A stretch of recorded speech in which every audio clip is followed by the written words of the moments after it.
All right. Part 14 of the Steelers suck. And so I know I've been.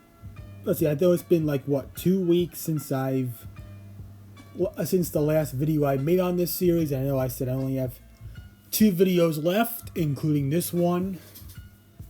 But yeah, now that Aaron Rodgers is a Steeler, it's safe to say, as the title of the video says, we are an occupied franchise. Now, what I mean is that, well, now that Rodgers is a Steeler, right? So,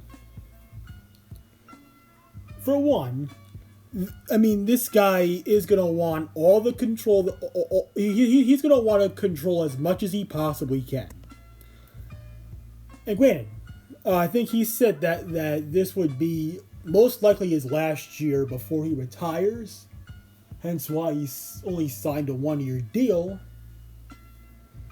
But not only is he gonna want control over every little thing that the offense does, but knowing how weak and pussified our coaching staff is, they're gonna bend over backwards to him and do what he says, right? Whether he wants to throw any teammates under the bus, just like he did over in Green Bay throughout his career. If he wants to do that with us, guess what? The coaching staff is going to stand back and let him do what he pleases. And remember, how I've been saying that I'm not going to watch another game until Tomlin is gone and until Art sells the team? Well, here's another strike.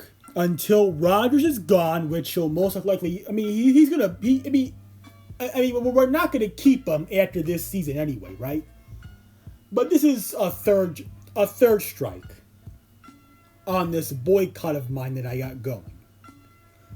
With the exception of week 3 when we play New England. But yeah, until Tomlin is gone, until Art II is gone, and until this guy is gone, until all 3 of them are no longer affiliated with the team at all, I ain't watching shit. I'm not watching any game and I'm not watching any game of this team. None, except for week 3 at New England. But yeah, expect him to throw a lot of his receivers under the bus. Stupid ass plane. But yeah, as I was saying, expect him to throw receivers under the bus. Don't be surprised if him and Metcalf start arguing on the sidelines, even on the field a lot from time to time. Because, diva quarterback and diva receiver, each of which want to have control of the team and how the offense should be ran, right? I mean, that's like mixing alcohol and drugs together. we got that going for us, along with the coaching staff being too pussified to discipline those two. And also, if the offense starts fucking up early in the season, which believe me, they will, don't be shocked if Aaron Rodgers starts demanding the front office to start making crazy ass trades that would, hurt our future. I mean, shit, don't be surprised if Rodgers himself asked the front office to trade him. Don't be surprised. Don't be surprised, because it just might happen. It just might happen. Because I'm telling you, not only will Aaron Rodgers fail to find chemistry with his teammates, not only will he fail to to get to know our receivers, right?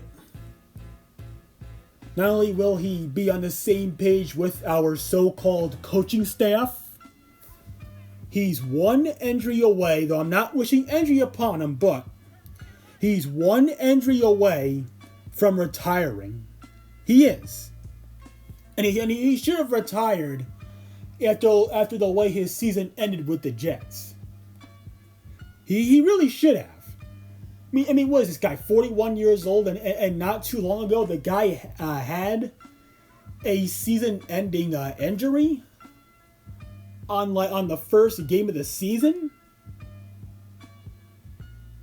and yet, and of course, our front office, in desperation, instead of looking for a long-term plan to find the young franchise quarterback, they pull a desperate move and get a quarterback that's over 40 at the very tail end of his career. You know, I mean, I'm gonna be taking a lot of pisses and a lot of shits during this football season. I really am. I mean, there's nothing to look forward to with this team at all. At all. If those of you idiots out there saying that Rodgers can make this team a contender, like, didn't you say this? Didn't you dumbasses say the same thing about the Jets? Didn't you?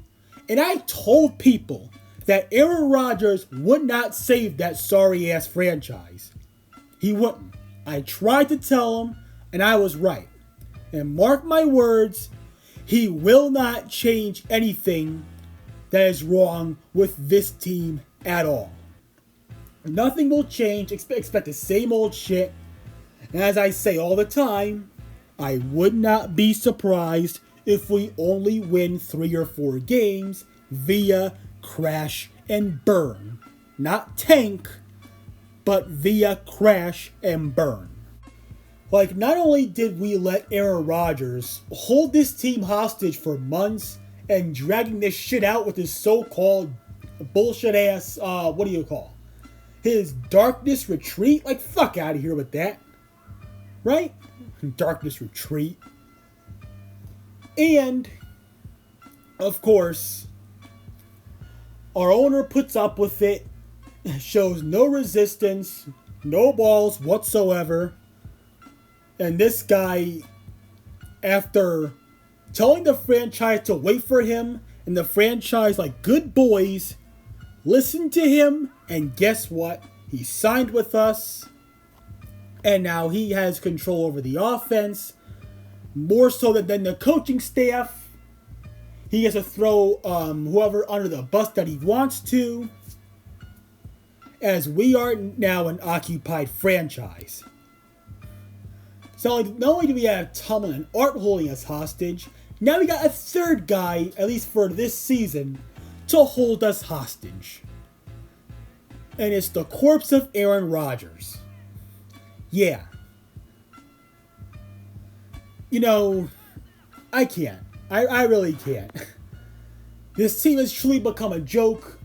Weak ownership allowed this guy to hold us hostage and sign with us whenever he felt like it, rather than whenever we felt like it, or whether we wanted to or not sign him.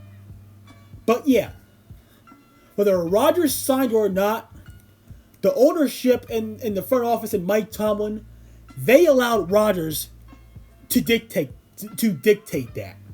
So in other words, over the past few months, Aaron Rodgers has been our owner. He's been our owner. Dan Rooney would have never put up with this bullshit. Bill Cowher would have never put up with this bullshit. Prime Chuck Noll would have never put up with this bullshit.